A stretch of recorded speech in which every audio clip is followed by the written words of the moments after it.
Hey everybody, I'm Nikki and you're watching Backyard Politics. The mainstream media loves to push the Cuomo brothers. Andrew Cuomo, especially right now during this pandemic, he's the worst. And I'm going to tell you why. So, in this article by Jacobin magazine, it says the man who summarily disbanded the corruption commission he'd ran on creating when it began to investigate his allies. The man who made a host of videotaped, promises in exchange for the Working Families Party's endorsement, only to turn around and break them all. The man who secretly worked for years to ensure Republican control of the state Senate, protecting himself from the flack that would come with having to veto progressive legislation. Unless you thought he had turned a new leaf, Governor 1% is insisting on taking an axe to the state Medicaid budget, even at the cost of $6.7 billion in emergency federal aid, and lying about it. In the most unequal state in the nation, he is fighting to protect the rich and impose austerity on everyone else. Make no mistake, even in a pandemic, Andrew Cuomo is not your friend. Each of the half-dozen organizations and legislators I interviewed for this article acknowledged that aspects of Cuomo's response to the crisis have been competent. But what's lost in the rush to praise Cuomo is that he and his coronavirus task force, headed by former high-ups at McAndrews and Forbes and the notorious Blackstone Group, whose corporate ties would have barred them from government service had Cuomo not used his emergency powers to lift revolving door laws, have shown callous indifference to needs of New Yorkers' working class and most vulnerable citizens. When asked how average New Yorkers can be expected to make rent amid coronavirus economic devastation, Cuomo claims he, quote, took care of the rent issue, end quote. But he ignores rent cancellation legislation that is currently supported by dozens of legislators. He uses the pandemic as cover to roll back last year's bail reform laws that have reduced the state's prison population by thousands. He not only uses $2 an hour prison labor to rebottle hand sanitizer, but also refuses to release elderly and sick inmates from filthy, crowded jails like Rikers Island. There is a whole bunch of corruption in this article, and I will link to it in the description box below. But that's the gist of it. Here's another one from Jacobin magazine as well. It's entitled Andrew Cuomo's $4 billion problem.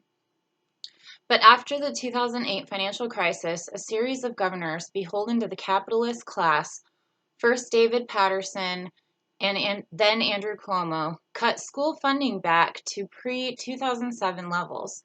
Parents have been fighting ever since to get the state to deliver on the promises of the CFE. According to advocates, the state still owes poor New York school districts $4.1 billion, and it's time to pay up. For his part, consummate charmer Governor Cuomo recently dismissed the CFE as a ghost from the past. This has been a struggle of more than 2 decades. Let's keep going. Doing this for 20 years, you're just never sure, but I'm extremely optimistic. It was so beautiful to be in this space, to see those folks who I've seen championing this issue for so many years, walking the halls of Albany. There are a host of reasons it's been so hard to get New York's kids the education they deserve. The rich, of course, don't want to pay more taxes to fund it.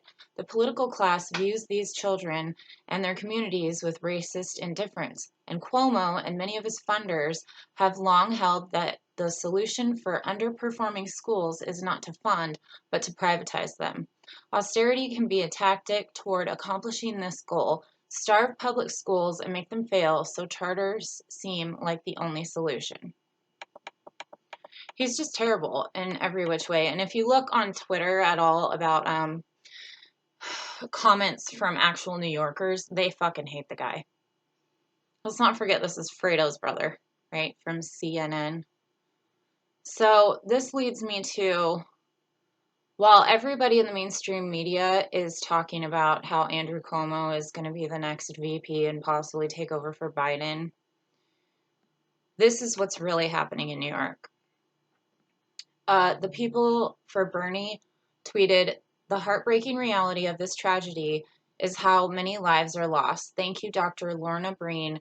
You did more than any of us could have ever asked. Your family is in our hearts and thoughts."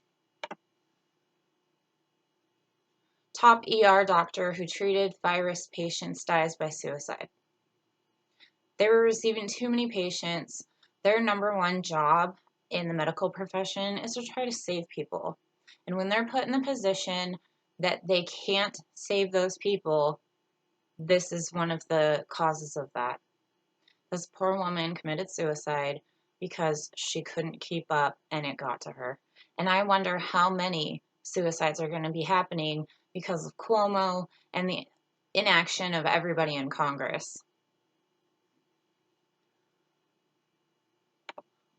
I wrote, and yet people are still saying we should support New York Governor Cuomo after he cut Medicare and hospital beds in New York. Dr. Lorna Breen deserved better, and so do we. Any blue will not do. We need a complete overhaul of the system. So, please remember the causes that occur from the higher ups who are put there to screw over the American people. Until next time, Medicare be with you.